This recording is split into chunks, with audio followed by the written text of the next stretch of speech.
Rick Dawes says, hello, having difficulty explaining the concept and benefits of semantic web and IFTTT networks succinctly. I'd like to be able to discuss the SEO and traffic benefits without being too wordy or nerdy. Can you give examples of elevator pitches? Yeah, well, because Rick, the thing is if you're trying to explain semantic web, as soon as you say semantic web, your client's eyes, I guarantee you, gloss over and like they're daydreaming at that point because they have no idea what the hell you're talking about. So all you need to do when you're talking to a potential, a client or a prospect or whatever about this is just talk about the benefits of content marketing on a regular basis and updating social media, because that's something that they can understand, and they most likely already are aware of the fact that they should be marketing and producing content and updating social media regularly, and they're probably not. At least that's my experience with the type of businesses that I deal with, is they already know that they're supposed to be doing this stuff, but they don't.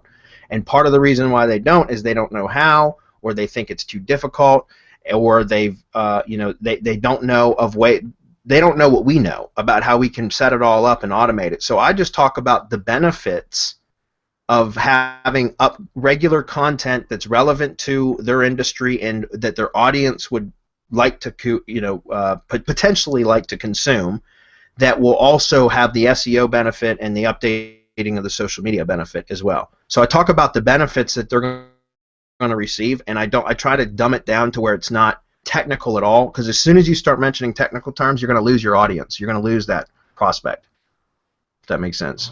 Want to hear my pitch? Sure. I'm going to positively affect your bottom line. How I do that is up to me.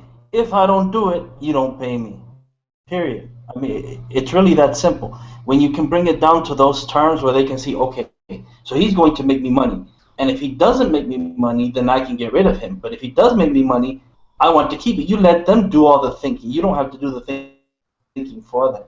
Deliver the pitch that way, man. And it's a whole lot easier dealing with the client, because that way you're dealing in terms that they understand money. Everyone understands money. So it's just how you come across in delivering that message of how you can make them money.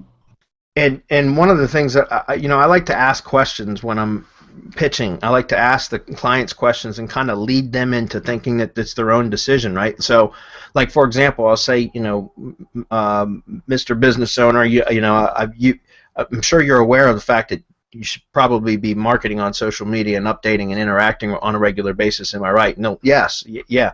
Well, is there any reason why, what does your marketing situation look like right now? Like, what are you doing for social media marketing, and are you active on Twitter and Facebook and blah blah blah? And I let them start to tell me how poor their marketing is. A lot of it, sometimes they'll say, oh, occasionally I put a Facebook post up and blah, blah, blah.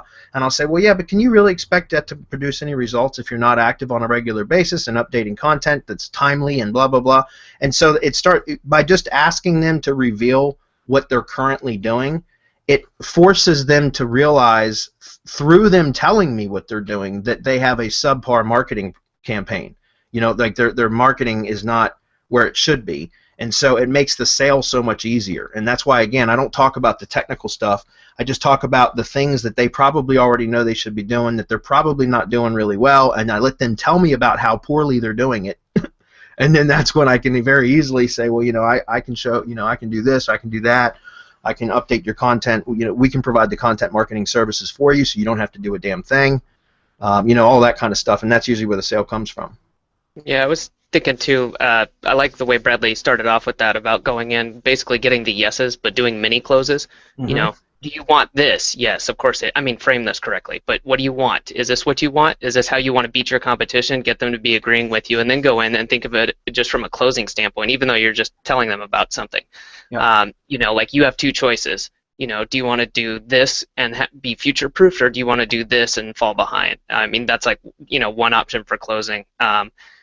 You have, excuses, or you can move forward, and if you have excuses today, that's fine, and you don't want to do it, that's great. And then you're going to have to make your own elevator pitch, because nothing we're going to say is going to work exactly for your business. So I would create, the one paragraph thing you pitch people, and then if they say, okay, I want more details, that's when I would have a PDF or something ready to go and be like, I'll send it over to you, you can read through it, kill them with details.